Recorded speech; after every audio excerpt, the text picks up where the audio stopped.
This show is brought to you by Safety FM.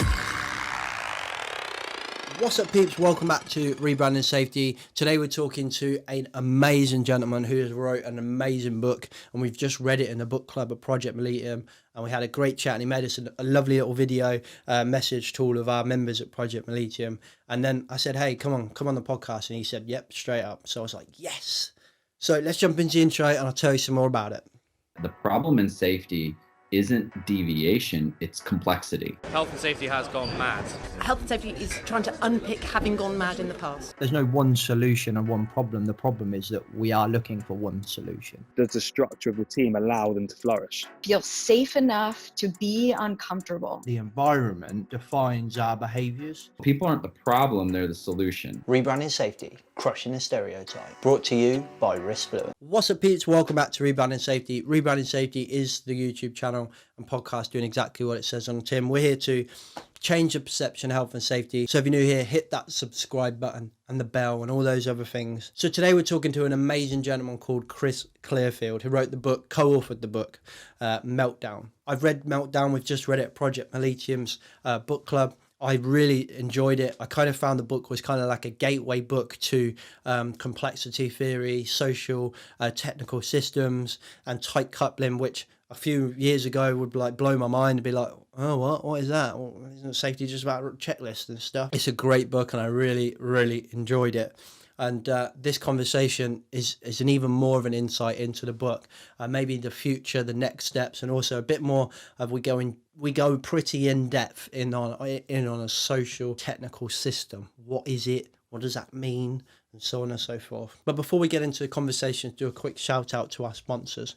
Thank you very much, Paradigm Human Performance HSC subscription service, for sponsoring Rebranding Safety. Paradigm's HSC subscription service is a perfect solution for SME businesses, those ones that are just absolutely ramo, spinning all the plates, juggling all the balls, and sometimes safety can fall by the wayside. But ultimately, when it hits a proverbial fan, you're not in a great position. So this solution from Paradigm is all about nailing down your industry and regulatory compliance, but also putting worker safety at the DNA of what you do. This is not your off-the-shelf typical compliance package that's just going to give you a load of paperwork. This is a compliance system, a subscription service that's provided by human and organizational performance experts. So this has got new view woven in throughout. This isn't the kind of thing you're going to have to declutter in a few years. This is going to really help you understand how to build capacity to fail. It's going to understand human error. It's going to help you be compliant, but it's going to help you understand how to utilize the worker subject matter expertise. So if this sounds right for you, you can contact them straight away, and the email address and phone number in the description below. Or if you're still not sure, you can go to their website. And if you go to their website, check out the Learn and Organization webinar hosted every Thursday at 2 p.m, where one of the Paradigm team or Teresa herself has great open, emergent conversations with so many different professionals, academics, and so on. And the best thing is, once you've signed up, you can get access to all of the back content as well. Probably over 2 years worth of content in there now. I'm there nearly every Thursday if I can fit it in. So I'll see you there. Okay, without further ado, let's get into my conversation with the legendary Chris Clearfield.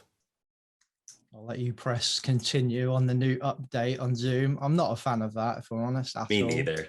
I don't like it. I liked having the responsibility myself, just to let you know that you're being recorded. Right. I don't need you to tell me anyway, whatever. Chris, welcome to the podcast, mate. Thank you very much for coming on. Yeah, James, I'm excited to be here. Excited to be chatting with you. Oh, I'm looking forward to it, mate. We kind of connected because we read MELTDOWN at the Project Mollitiam book club, and you were very kind to kind of send us a video, and we literally had the book club Wednesday this week, because we actually meant to have it like a month ago, but so many people couldn't make it. We did like a rollover, and we just said, let's keep this book for another month, and we'll talk about it next month. So actually it's fresh in my brain, all the kind of conversations that we had. So this has worked out really well. But first, before we get into it, why don't you introduce yourself, Chris, and then probably an introduction to the book as well, and then we'll kind of get into it from there. That sounds great. Yeah, my name is Chris Clearfield, and what I do is I really support expert leaders, people who are lawyers, engineers, software people. I support them as they guide transformational change in their company, in their fields.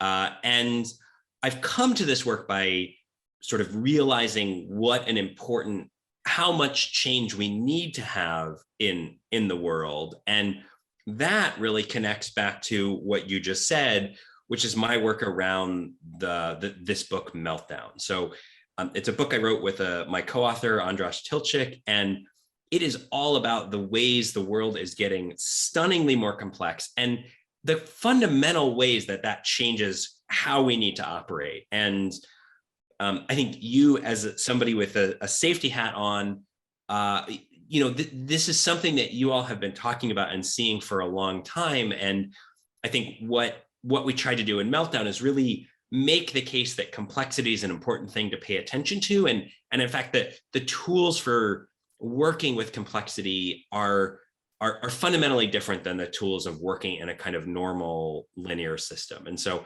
I'm excited to get into kind of all of this with you today.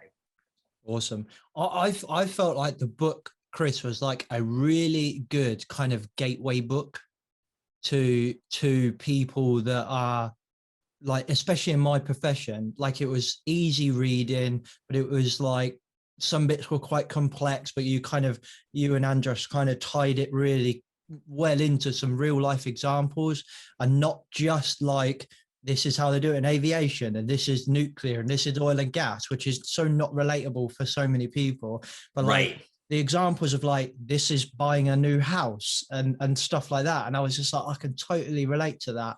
And I thought, do you know what? This book for me is like, if I need to get operational leaders to think more about kind of complexity and tight coupling and kind of their operation, their business as a system, I thought, do you know what? I'd give them that book and say, just go and read that for a bit, and then we'll meet in the boardroom and have a chat. Well, and I think, I appreciate you saying that. And I think that you're really sensing something that was really very intentional in how we did the book. And, that's good. Andras and I have been working together and we've been thinking about these issues, and we've been doing consulting for years before we wrote the book. And I think one of the things we both saw is that, this was not a discussion that you could have through data, right? Like I would see risk professionals who had or safety professionals who had a really, strong background, try to use data to convince their leaders to think differently. And it just never landed. And so one of the things we really realized is that, gosh, this has to be, we've got to do this work through stories. And because we're both very, Andras is a serious scholar. He's got a Harvard PhD in sociology. I'm a very kind of scientific guy. We knew we didn't want to use stories to bamboozle people. We knew that every story we told, we knew that we really wanted to be able to tie it back to a set of principles, tie it back to peer-reviewed research. And so we kind of try to, I was describing this to somebody the other day, like we wrote a book that I think manages to be accessible, manages to kind of advance some theory, but also be read by actual business executives who don't read, this kind of academic stuff. And so I'm proud of that. I'm proud of that we kind of managed to do both and. Yeah. I much prefer it. I really struggle with some of the academic writing when I'm like, what does that look like in reality? Or I listen to them talking, I'm like, but I need a tangible example as that. And I thought for me, the book did that really well. So hats off to you.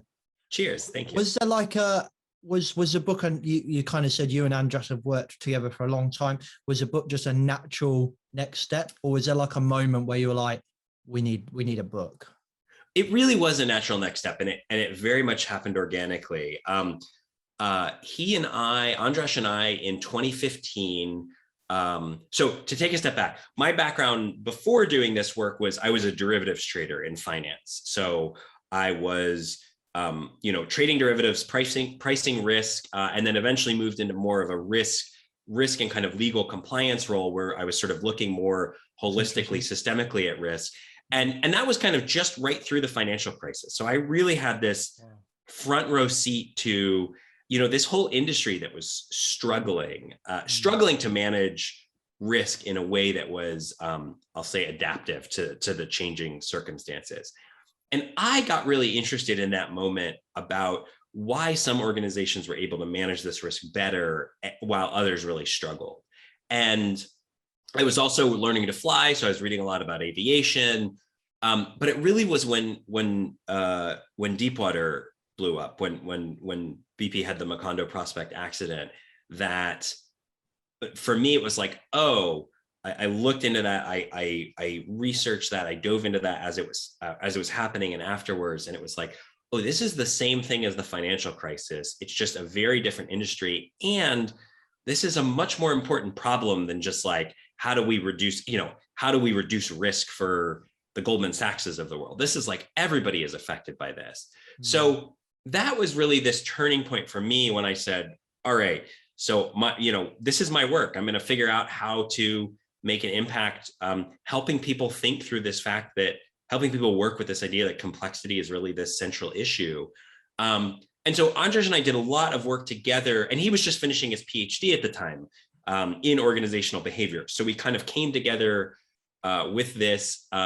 He created a course at the business school he was teaching at, which is the Rotman School at the University of Toronto, called Catastrophic Failure in Organizations. So we were having lots of cool discussions with, managers who are actually doing this stuff, who are maybe going back to get their MBA. And then 5 years after Deepwater, we wrote a piece for The Guardian, just about how, the thesis of the piece, and I'm just going to paraphrase because it's been a long time since I've read it, was basically, look, there are these surface changes, but we haven't changed the underlying system, and that's a problem. Mm. And then we got encouragement from the person who helped us place that. We got encouragement from him. He said, the Financial Times and McKinsey run this contest about business book proposals. You guys might be interested in entering. And so we thought about it, and we decided that it was the time for us to kind of try to write something that was a little bit more holistic, rather than just kind of going on a piecemeal issue. And we wrote the proposal. We ended up winning the contest, and then the kind of book was the next step for that. So that's cool. Yeah, it was a cool, 10 years ago, I didn't set out to say I want to write a book, but it just was. It felt clear that was the next step that we needed to take to kind of keep engaging and to sort of raise our impact with this stuff.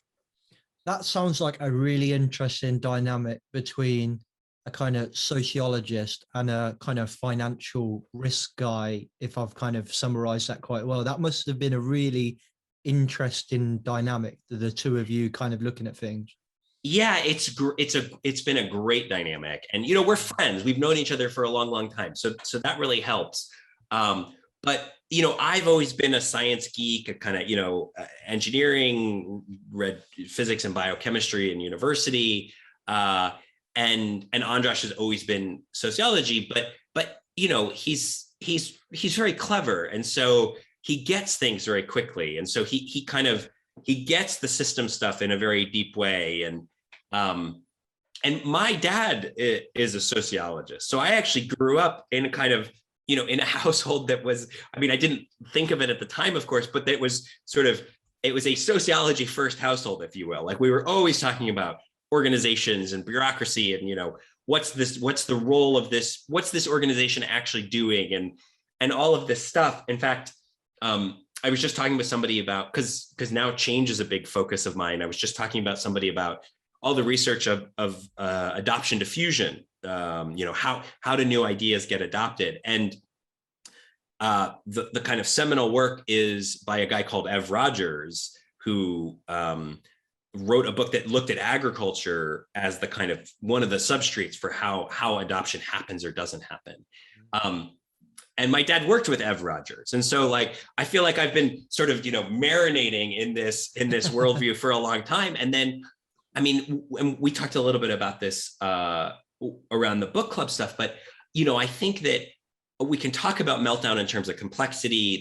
We can talk about it in terms of systems thinking, but I think at the root of it, a contribution that we don't actually voice in the book, but I think is really a central part of what the contribution is that, you know, a lot of these things that look like technical problems are actually socio-technical problems. You know, improving safety looks like, look, boys, just get on board, start doing it in this way. Like you can get the kind of engineering level of it, but to really go from where you are now to where you want to be, you've really got to pay attention to the social aspects of it and to the human aspects of it too. Like, why do humans get stuck where they are? What's useful about the current state of the world to people? And so, you know, kind of after, now that Meltdown has landed and now that, you know, people are reading it and engaging with it and we're doing work inside companies around it, the kind of, I think for me, the opportunity that I'm seeing is like, oh, people really want to change, and a lot of people are kind of have a sort of vague dissatisfaction with the state of the world now, but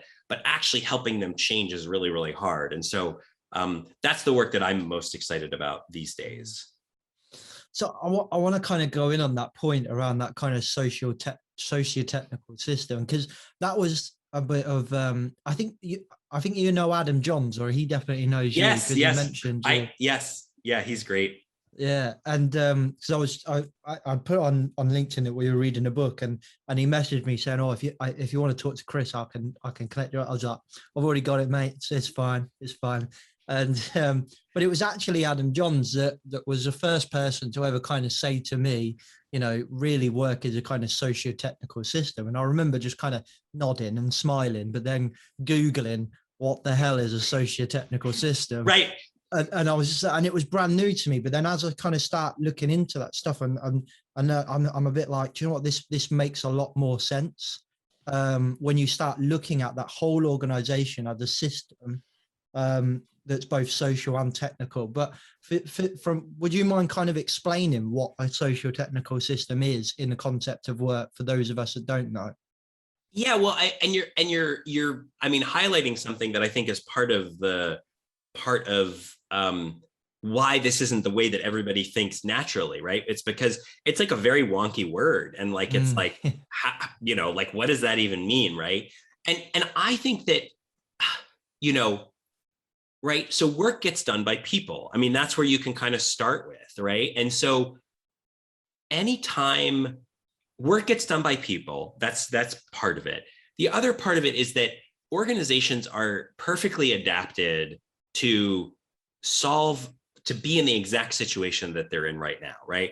They're adapted to be good at solving the problems that they can solve right now. They're adapted to be bad at solving the problems that they're bad at solving at. And I think one way to say that is there's a real no matter what your organization does, there is a real value in it operating in the way that it does. Otherwise, it wouldn't be operating that way. And so, and I think that's a real helpful starting point to think about this stuff. It's not to say that there's not cost to the way that your system is operating, to the way that your organization is operating as a system, but there's definitely value. Otherwise, it wouldn't be operating that way, right? And that value might be to protect the ego of senior leaders. It might be to keep knowledge siloed so people create pockets of structural power, right? But there's still a usefulness in that. And given that your organization exists, it's obviously doing something right? And this is kind of like, we can sort of separate kind of normal organizational behavior from like organizational collapse, which does happen from time to time. And also, well, I won't go there, but yeah. So I think that when I think about what does it mean to be a socio-technical system, it just means to be really sensitive that there's value in the way things are now. And if you want people to change the way you're doing, you've got to work with the people, and you've got to support not just the people that you're asking to change when you think about that on the operator level, but also you've got to support the leaders who are leading the change, because they are also by necessity, by definition, moving towards something that is less certain than what they're doing now. Because now is known, changing is unknown. And so there's a threat state associated with that. And so what it really is to say that to really understand what we need to do to improve our systems, we not only need the technology aspect of things, and I use technology very broadly, right? Technology is safety engineering. Technology is, reliability. Technology is the practice of writing software, the practice of practicing law. Like, technology is kind of these specific expert skills. And to adopt the right technologies, we also need to recognize that we need to help people transition, cross the threshold, transition through the unknown so that they can get to the other side. And to me, that's a big part of the social part. And I want to say one more thing, because I think many of our organizations and our whole education system, and this is really deep here, but all of this stuff really supports experts solving technical problems in front of them, rather than stepping back and looking holistically at the whole system. And so we're kind of swimming upstream already when it comes to, okay, how do we develop a systems view? How do we develop a kind of social view of what's really happening here? So I feel like it's a social view that we've let lag a little bit. Like the technical side, I think that and I'm obviously talking from a kind of safety, a kind of operational risk point of view, health, safety, environment, things like that.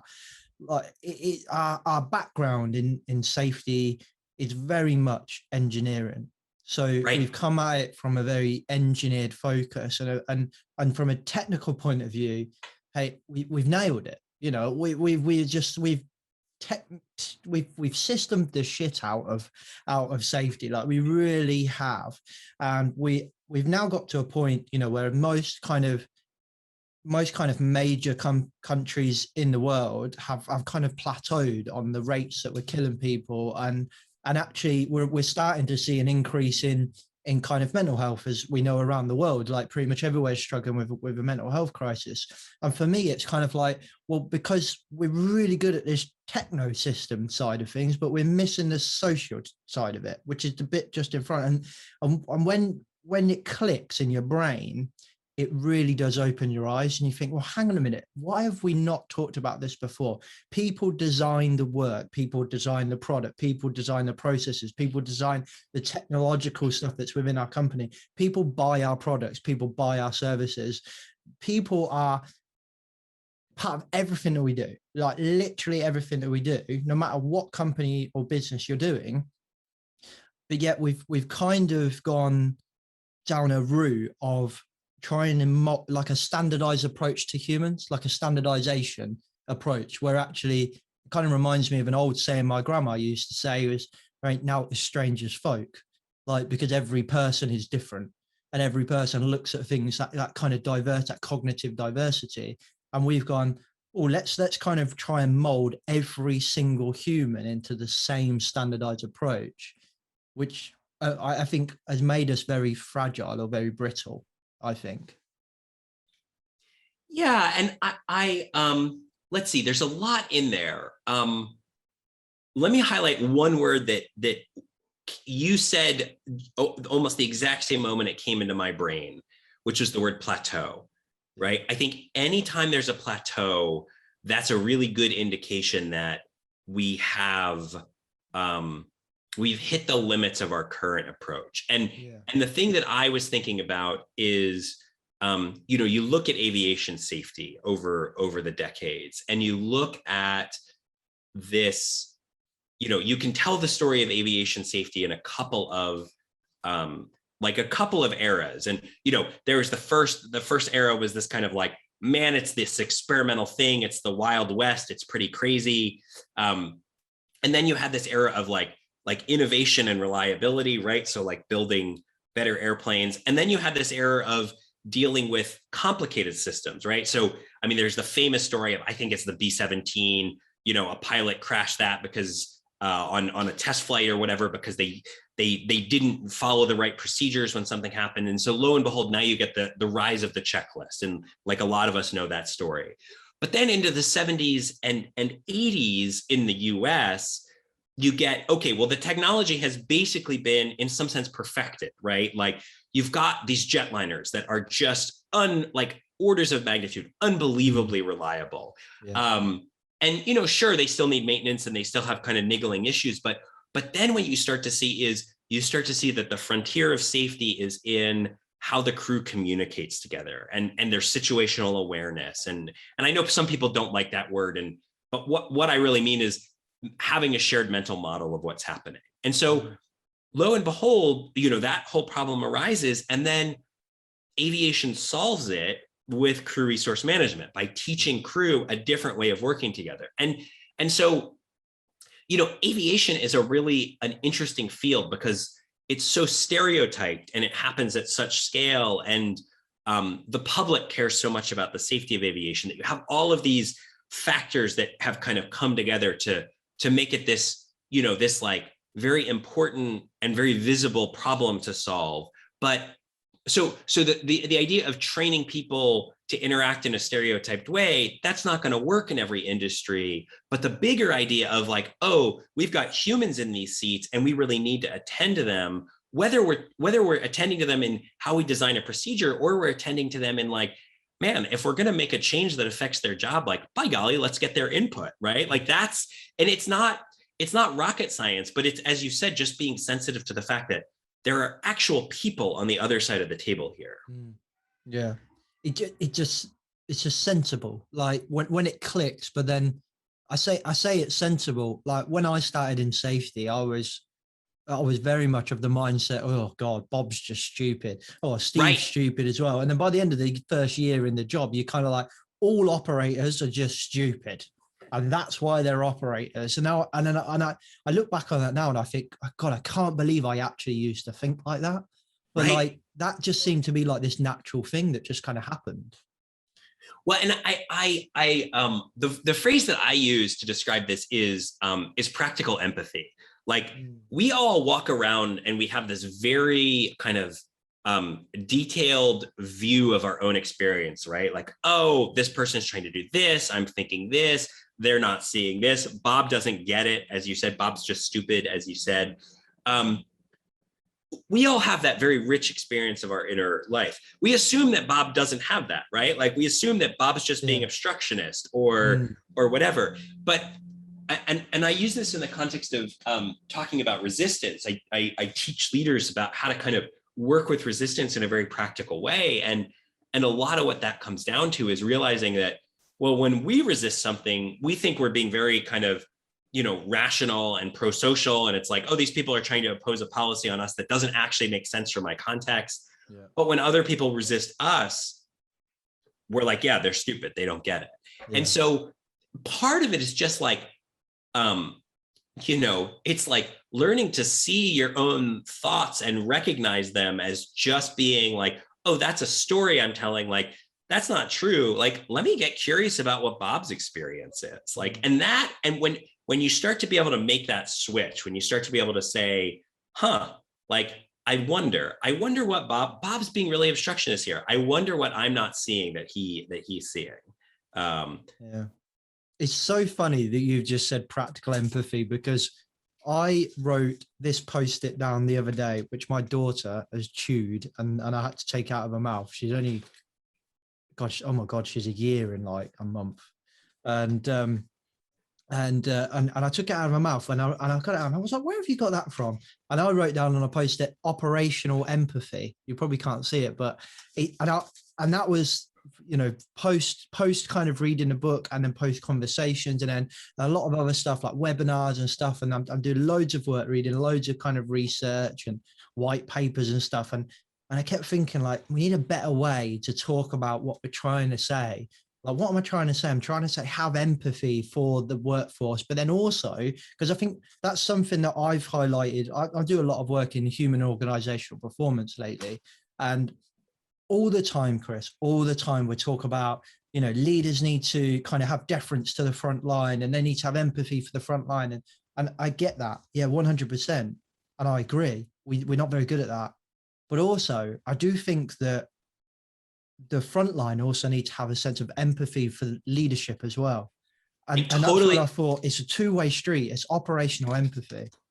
Yes, I agree with you 100%. And this is actually something I was on Todd Conklin's podcast a couple of months ago. And this is something I put to him.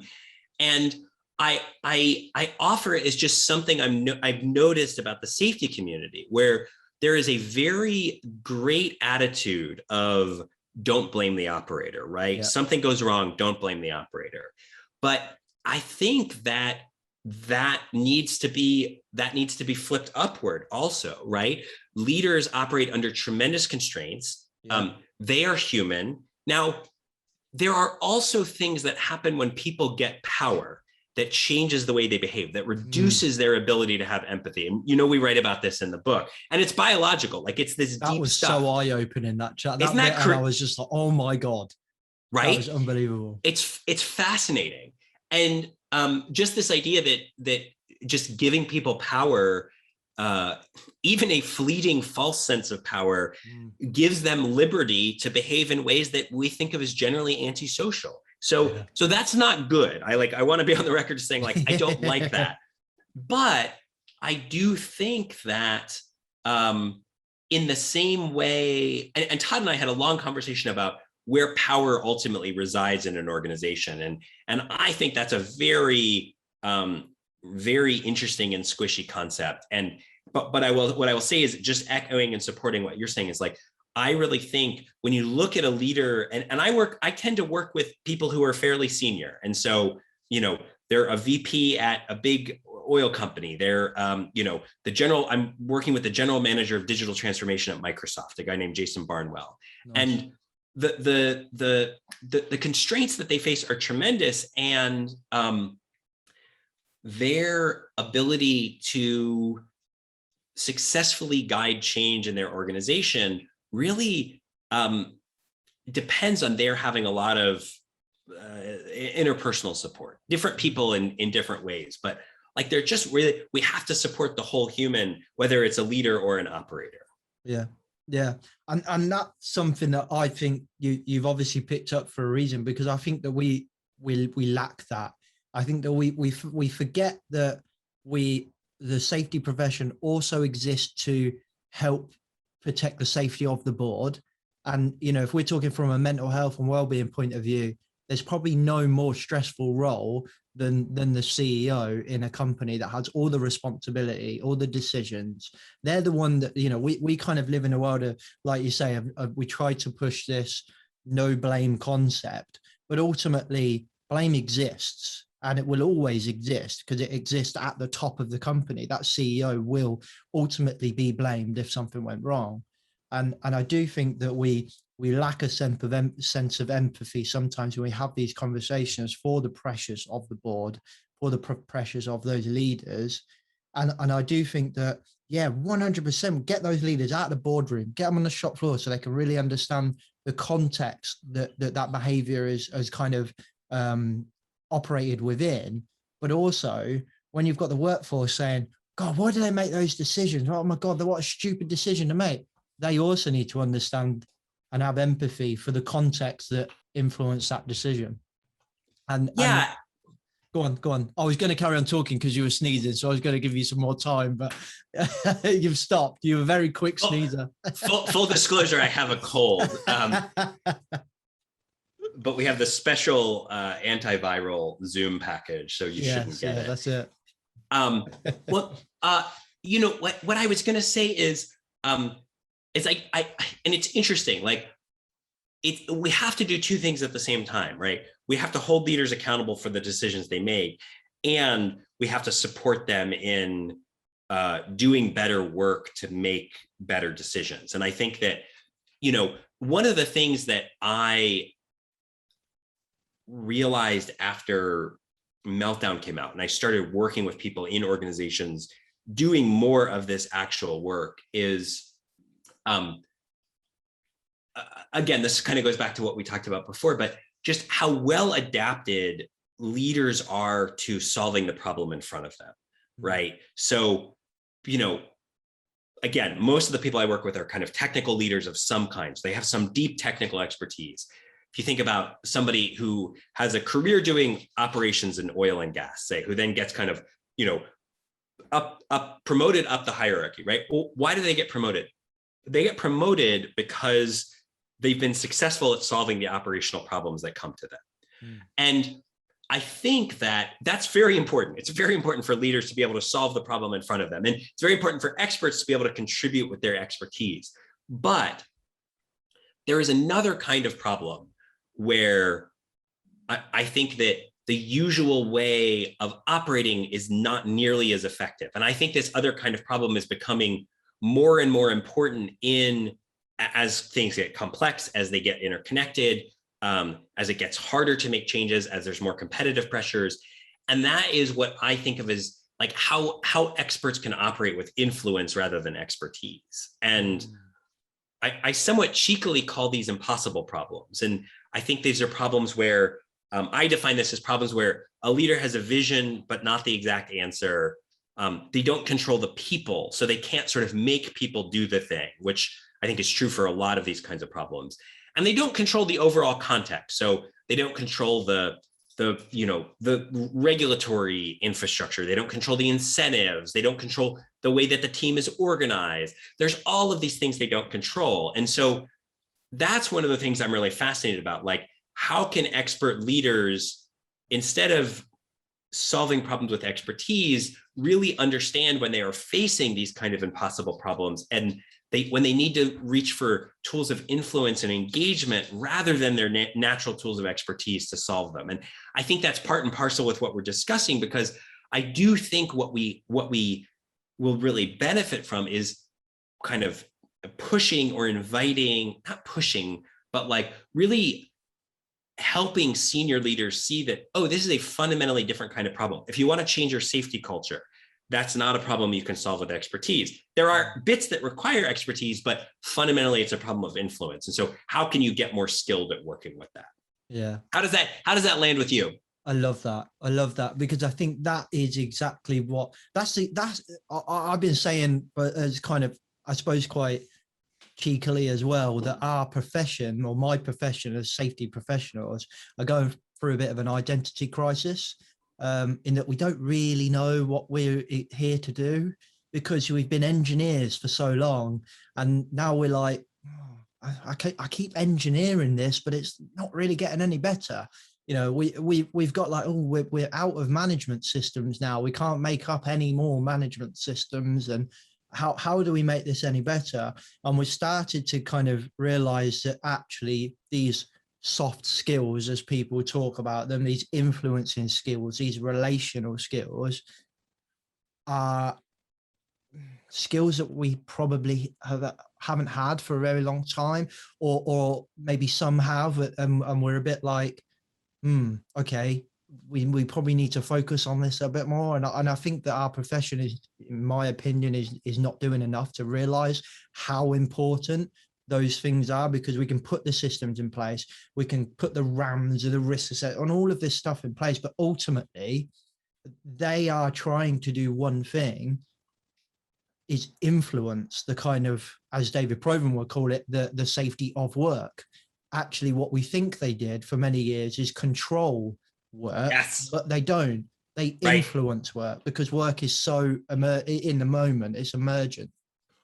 Yeah, and I think that is, and we were talking about this stuff before, and I think that when you look at why do people write procedures, right? Like, why do people do these things? So much of the reason that people do that is to they are trying to buy down psychological uncertainty. They are trying to create a sense of control, rather than recognize that actually fundamentally we are not in control. And that's the truth, that we're not even in control of our own selves. I mean, just to do like a really quirky deep dive, I mean, what we know is that people's brains, if I'm reaching for this pen or whatever, like, we know that my brain fires a signal of intent that I am not consciously aware of before my hand reaches for the pen, right? And so, I mean, that's wild, right? We have this view of consciousness as kind of omniscient, but even as people, we're not in control. Like, we are this connection of these like inhibitory networks, and it's just like the stuff we're learning from cognitive science is just like wild. And then to believe that you write a procedure, you hand it to some operator who might sit 1,000 miles away from you in the field somewhere, and that you are controlling how they're going to do that work. Like, no, that is a fantasy, right? And it's not to say that it's not useful to have procedures. It's very useful, but it's even more useful when you divorce the having of the procedure from the belief that the outcome you're accomplishing is to control things. Yes. Yeah. There's so much you said that absolutely bang on. Like, I think if we can accept that what we're trying to do through these systems is influence, then we probably get more value out of them, because we can appreciate that it is not a tool of control, it's a tool of influence. So that then when something goes wrong, we can start to understand the context, that the reason why the procedure the influence from the procedure wasn't strong enough to influence that situation. Because we're looking at it from a position of influence and not control. We can say, well, what were the other influencing factors that were stronger than that procedure? Totally. And I think that that's such a useful thing to say, because, I think there's this trifecta of mistakes that happens after an incident oftentimes, right? And it's like, it's three things, right? It's like people fire the operator or the person that they see as responsible. They throw more money at the problem for a while, and they develop additional safety systems, right? And so it's like, but very often the problem in the first place was that people weren't comfortable speaking up about issues, right? So you didn't have psychological safety. So firing the guy or the woman that made a mistake is not adaptive to that. It's often about not necessarily having more resources, but just like how you actually, like, do you use those resources for the right thing or the wrong? Do you use them for purely technical solutions, or do you use resources to solve a problem holistically? And then, like, what happens when you add a new procedure, a new safety system? You've just injected more complexity in the system, which is often part of the issue in the first place. And that's funny you say that, because that is in the book club. Well, like I said, we had the meeting on Wednesday, and one of our members said exactly that. So one of our questions is, what was your kind of aha moment? And he said, well, my aha moment was definitely when I realized, oh my God, I'm trying to fix complexity with complexity. Like, and he was just like, I didn't even realize that, like, through my entire career, I have gone problem, solution is more systems, or solution is this, is more safety. And I've never looked at it and gone, maybe we need a little bit less safety, a little bit, or those safety systems, I suppose, or whatever. He was talking from a point of view of procedures and paperwork and so on. And actually it's created such a complex process that he was like, oh my God. Like, and it was an eye-opening moment for him that he got from your book. And I think another good example of that, which is what you touch on in the book, which actually there's also a very good podcast on cautionary tales. I don't know if you listen to that. I know, it's great. I know Tim, and we've chatted awesome. A bunch. And in fact, I organized once a lunch with myself, Tim Harford, and Amy Edmondson in London. God. That was a lunch. It was great. It was so fun.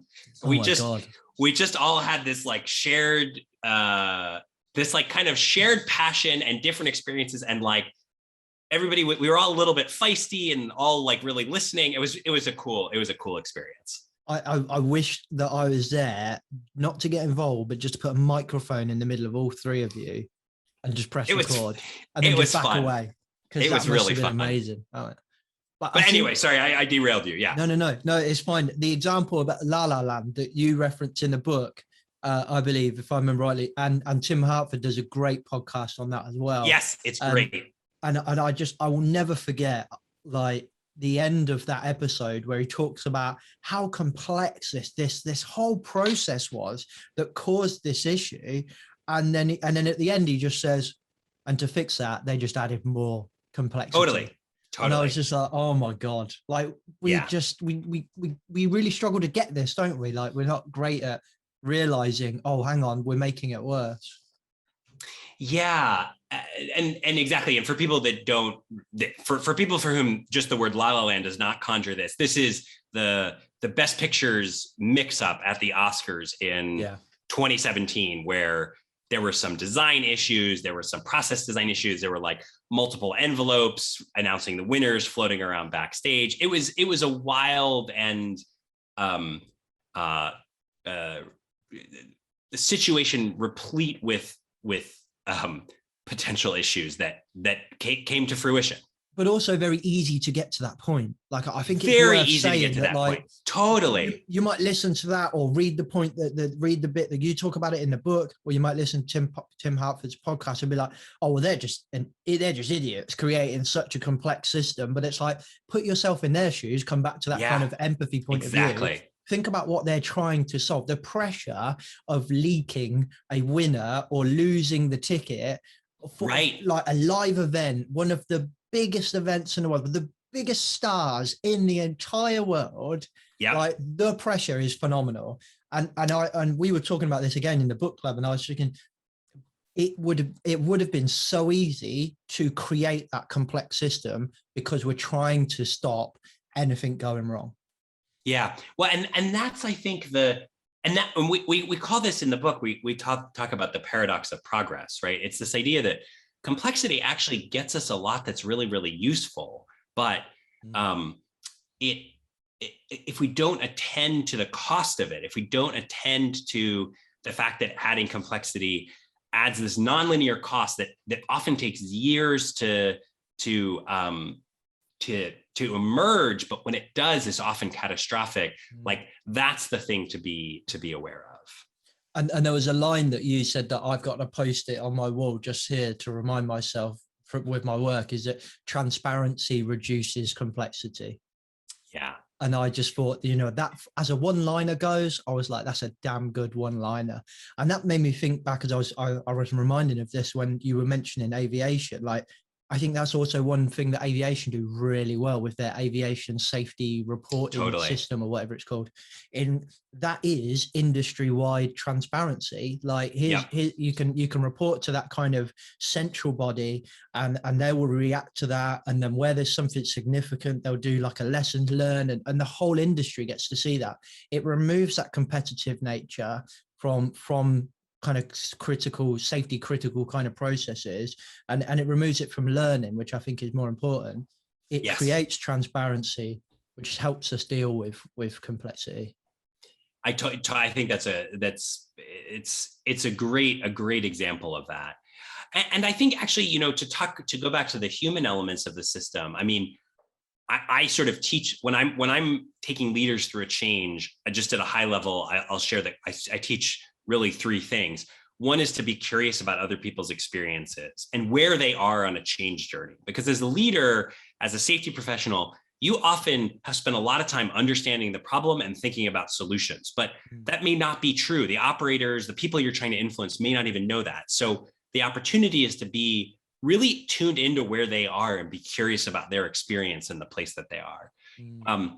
Another thing is to really develop, again, it's really grounded in curiosity, skills around understanding people's resistance and working with resistance in a different way. Because we often think of the goal as to overcome resistance, but I think of the goal as to celebrate resistance, right? It's to really learn as much as you can from it.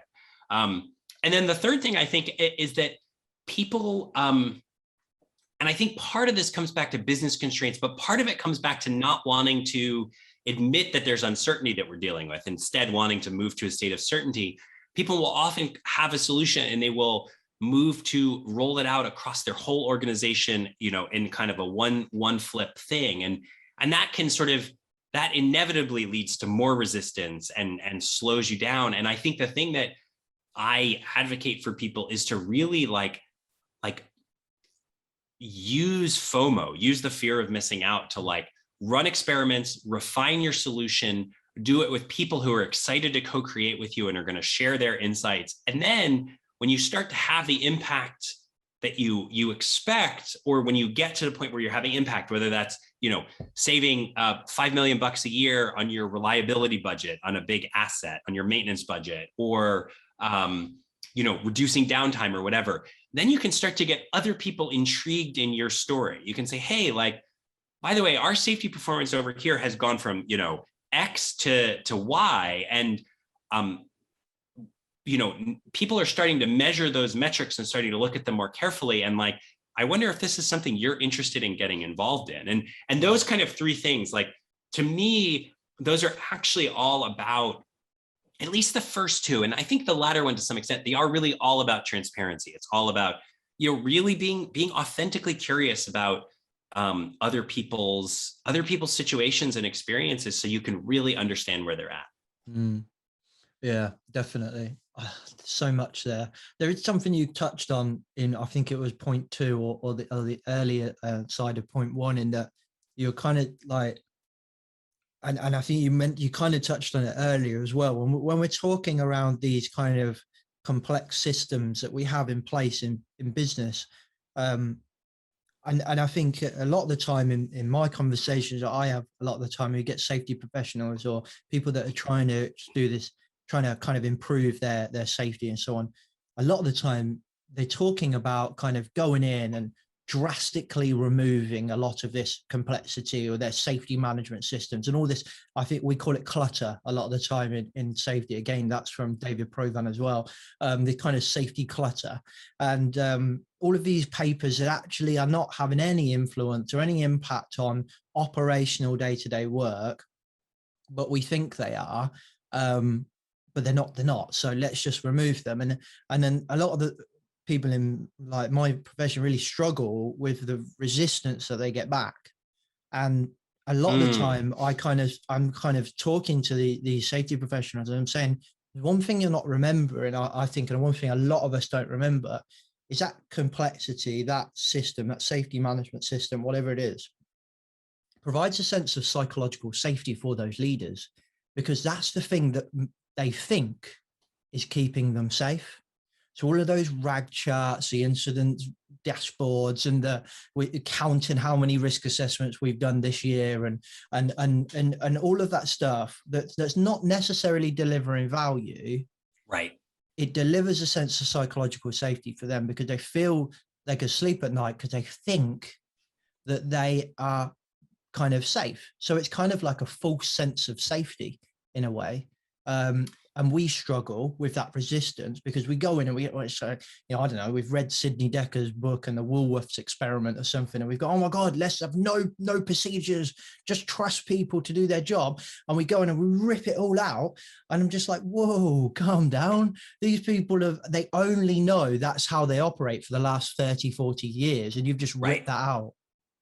Right. And that, I think that's such a deep point. And that goes back to that supporting of the leadership, the cadre of leaders, and how important that is. And because the phrase that keeps coming to mind is Lee Clark, who was a graduate student with Charles Perot, who we interviewed for the book, and his normal accident theory really forms the core of what we build our framework off of. But his student, who is now an emeritus professor, or a very, very senior professor, he wrote a book called, Lee Clark wrote a book called Fantasy Documents. I think it's actually called Mission Improbable, using fantasy documents to tame disaster. And it's exactly this. It's that, like, a big part of what the kind of, it's like, it's almost like tinsel, right? Or it's like, there's this phrase security theater, which I think people use to describe what it's like to go through an airport these days. You look at the US and, like, I mean, obviously travel has been affected in the last little while, but before that, you have so much resources, the TSA, you've got all this screening, these machines, and then, they will run these red team things, and it's like they can, whatever, some huge percentage of the red team exercises are successful at sneaking contraband through security. And so the idea is, well, what does the security do? Well, it makes us feel comfortable, and it's kind of the same thing. It's not to say that, again, that those things aren't useful, because you really do want visibility in the system, but visibility in the system can turn into bureaucracy, and that's much less kind of useful. Yeah. I keep mentioning David. I'm kind of like his biggest fan lately, but there's something, I had a post it somewhere, but it's gone. There's something he said today that I thought, he's compliance over impact. So I think when he was talking about compliance, like from his point of view, more those systems and the kind of safety management system, policies, procedures, etc. Like, and I like the way you kind of put it. It's compliance over impact. It's not compliance versus impact, or get rid of compliance because you just want to have impact. It's when it goes wrong when you value compliance over impact. So I thought that was a really good way of putting it. Yeah, that is a good way of putting it. So what are you, to kind of bring this in a loop, what are you kind of working on now then? So you said you're working a lot more on kind of organizational change, and that's your kind of bag at the moment. Yeah, and it deeply ties into this work, right? I mean, I think the consequence of if you take as a given that the world is getting more complex, then the consequence is, well, we've got to solve different problems. We've got to solve problems in a different way. And I think that there's, there is one, how this is like a fractal problem. So I'm going to get really wonky for a second, right?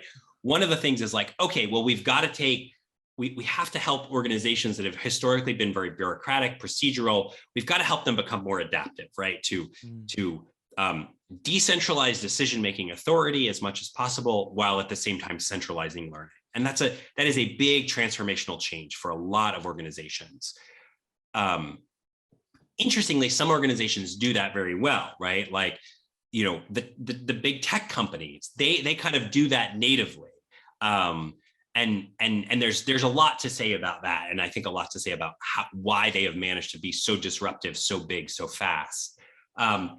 But the other part is really supporting leaders who are guiding that kind of change, because it, like I've been saying, it really does require this fundamental rethinking of, well, what are the skills that a modern leader needs? And it's, you take somebody with an engineering background and you don't want to take that engineering background away from them. They need to understand the system, but they also need to understand that they're not facing an engineering problem anymore. They're not building a bridge. They're, building a factory for people to innovate how they build bridges, right? It's like, it's a different level of the problem. And so, I've been doing a couple of things that are really, really interesting. One is just kind of taking groups through this work. So teaching them some actual tools like, hey, if this seems like the problem you face, here are some actual things you can do, and sort of doing a deep dive in their context. I've also, for the first time, I'm taking a cohort of 7 or 8 people through a little mini course, which is like bits of content and then bits of interaction, where we're kind of doing these like working groups around, okay, well, how is change showing up in your context? And so I'm really excited about that. And then doing, of course, consulting work that tends to be with more senior leaders at bigger companies who, they really do have a transformational change problem in front of them. And, attached to that problem is, tens of millions of dollars, hundreds of millions of dollars of value that they're looking to capture by operating in a new way over some time scale. So that's the kind of sort of 3 prongs of what I'm doing, which is, it's pretty, I'm really excited about it. You can probably hear in my voice, like it's I think it's, one of my needs is to have an impact. And so one of the things that I wanted more of with MELTDOWN is I wanted people to be in a position where they could more easily actually make the changes that we talk about in the book. And so I feel like my work now is kind of contributing to that need to have impact.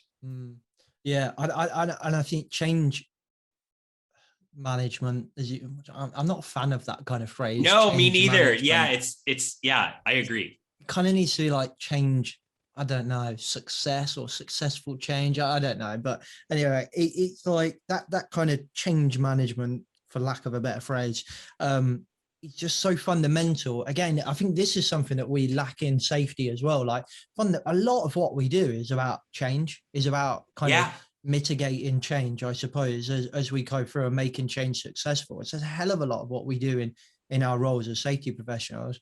And I think we've come at this as well from a very linear kind of step-by-step point of view. And don't get me wrong, I'm not criticizing the work, because I took a lot of stuff from it, but like I think is it John Cotter's work, like the 8 steps of change and stuff like that, which there's a lot in that I quite like. But I think people take it and go step 1, step 2, step 3. And I'm like, it's not as simple as that. Like, it's really dynamic and it ebbs and flows and it loops back on itself.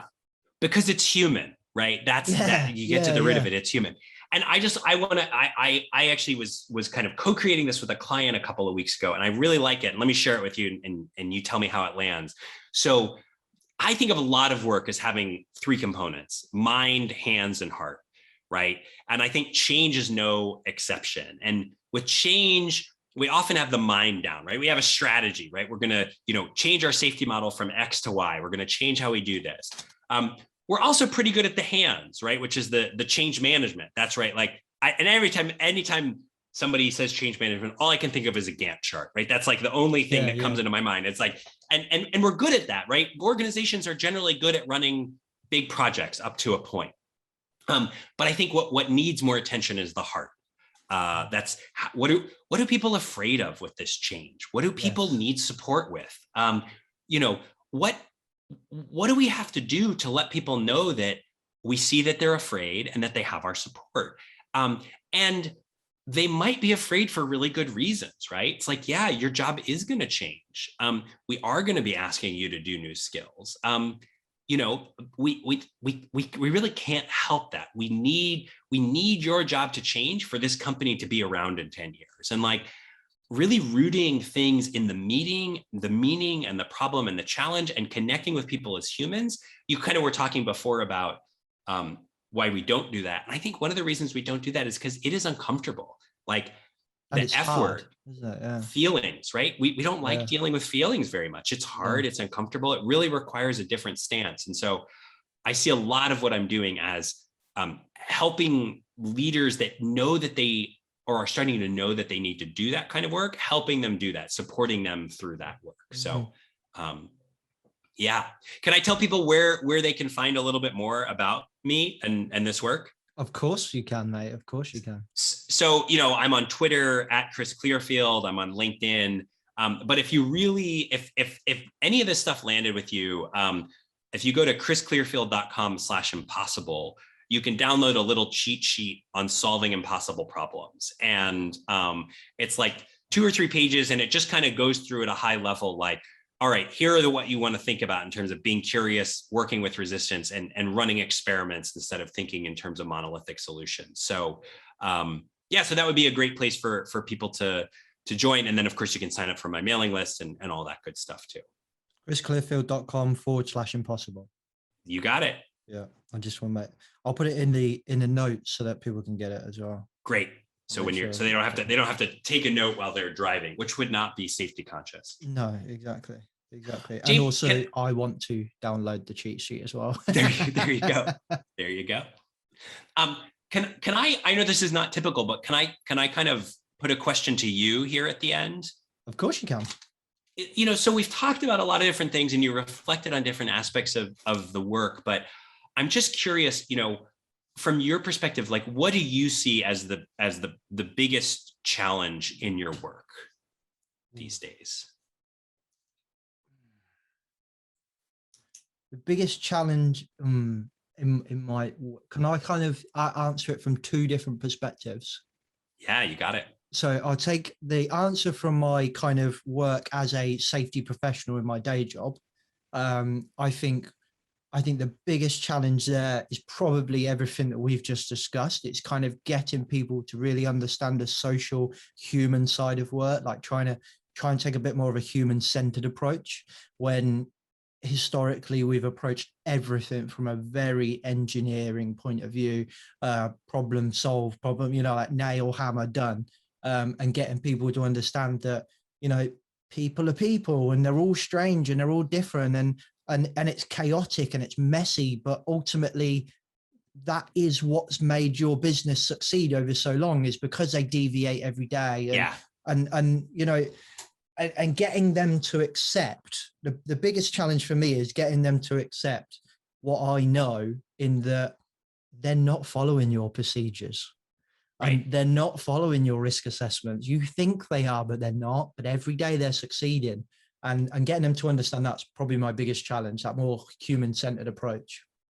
Great. And then from my other side of things I do with Project Mollitiam and Rebranding Safety is more working with safety professionals and helping them in their careers and their jobs, and trying to kind of guide them into, again, this more social way of thinking in the safety profession. The biggest issue there is, well, there's a lot of issues, but I think the biggest issue there is actually, to like what I was saying earlier, is understanding what we exist for. Like our training, our professional bodies, everything is that same engineered approach. And historically, we have come at safety from a very compliance-based point of view, and getting people in the safety profession to move away from this assumption that people are stupid, and that we just need to blame, shame, and retrain, and we getting them to move away from that, which is very similar to my kind of operational challenges as well. But safety professionals are like, it's like trying to say you must leave your daughter now.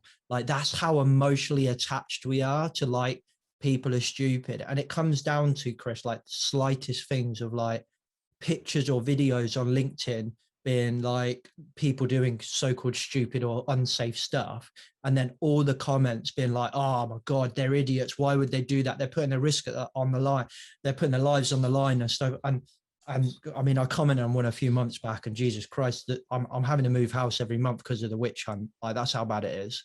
And all I said was, all I see is two guys just getting the job done within the context of that moment. Like, and we cannot tell what that context is from this video. And then, oh my God, that everyone was like, you're a head of health and safety. Like, you don't deserve to be in that role. And I'm just, and that's how emotionally attached we are to it. Like, people get lynched for kind of saying that. You know what this reminds me of, and I'm just aware we're at time, so I'll keep this short. But we have this story in the book of Semmelweis, of the guy who figured out that washing your hands in chlorine bleach would prevent infections during childbirth. Yes, that's a great example. And so much of, I think there was so much resistance, right? I mean, and he went crazy and was beaten to death in an asylum. So I hope that doesn't portend for your story. But I can really relate to that story, if I'm honest, and that poor guy. Yeah, but if you sort of think about, well, okay, what was happening for the cadre of people that he was trying to influence, to get over the hump, to get to see things his way, he was sort of beating people over the head with the data, and they would have to admit that they had spent these, preeminent surgeons, obstetricians, they would have to admit that they had spent their careers killing people because they didn't know about this thing. And it actually strikes me as like, there's just a deep identity threat in getting people to shift. And so just in talking with you now, I'm just wondering, what's the role of curiosity in this? What do they see? Do they see that people are using their procedures? How do they measure that? Just kind of like starting with where they are instead of with where you are. Yeah, no, I like that. Yeah. And apply the same principles that we would to kind of operational safety to our own change within our profession. Right. And you're not going to get everybody to there's something very comforting in being on the superior side of the equation, criticizing the person that's, hanging off a railing and doesn't have has his hard hat clipped to his belt or whatever it is. It's power, isn't it? To your earlier point. Right. And what you talk about in the book, safety professionals love this sense of power. I put a photo of my floor earlier on LinkedIn a few days ago, which is just full of white papered books and all of this stuff, because I'm trying to, I'm in one and then I'm in the other trying to pick bits out. And I've just put, is anyone else's brain kind of like this physical representation on the floor? And one guy was like, oh, watch those trip hazards. And I was like, oh God, someone had to bloody say it, didn't they? And I think he was joking, but like, and then he said, I'm just here to keep you safe. And he may be tongue in cheek, I don't know. But that is that's the safety professional in a nutshell, is that we think that we get this sense of power in that, oh, James is a bit stupid. I need to tell him that he could trip over that stuff that he's just put on his own office floor. Like, I know it's there. Thank you. I don't need you to tell me. There's a sense of power in it. And I think we love that. I think we're a bit addicted to it. Yeah. And it's power. And I don't want power carries a lot of baggage with it. So I don't want to use the word lightly, but one thing it is it's moving towards certainty, right? It's moving towards a view of certainty. If there's no books on the floor, you can't trip, right? That creates a state of certainty. And, we have this line in the book that's something like, and it's not a fair line, but I'm going to paraphrase it. It's something like, sort of BP pre-Deepwater was more concerned about coffee spills than they were about oil spills. And it's wrong, but it captures something, which is like the risk that you can easily control, the risk that and here it is, the risks that you can control. Yes, it is useful to spend resources to buy down those risks, but you can take the set of risks that you can control and you can control them exquisitely, and you will still not have controlled your system's risk. Mm-hmm. And so being able to admit that you're actually not in control, that is such a hard thing to do, particularly from a profession that really emphasizes control as one of its governing principles. Mm. Well, I've got like another 50 questions off the back of that little card. I could talk to you all day, Chris. I really could. Well, we should do something again. I mean, this is fun. I really appreciate you asking me to do this. I appreciate you choosing Meltdown for your book club. My need is to have an impact. And so it's really nice to be able to talk about these things in a way with an audience that's, I think, probably generally very receptive to that and really interested in having an impact themselves. So Thank you for the opportunity. No worries. And I think, and the majority of the audience of Rebranding Safety are the younger side of the safety profession as well. So actually, I think it's really powerful to get someone like yourself on to talk about this stuff and kind of hit them with it before they kind of get indoctrined into the way of thinking that we all have been for many years. But yeah. Oh, I could talk about it all day, and let's not, because it's 7:45 where I am. I'm going to go spend some time with the family, and I suspect You've got loads of work to do. It must be about 11 o'clock-ish near where you are, 11:30. Yeah. Okay, mate. So thank you very much. You've already kind of told us where to go to get your stuff. So I'll link all that in the description so everyone can get it. But otherwise, thank you very much for your time, mate.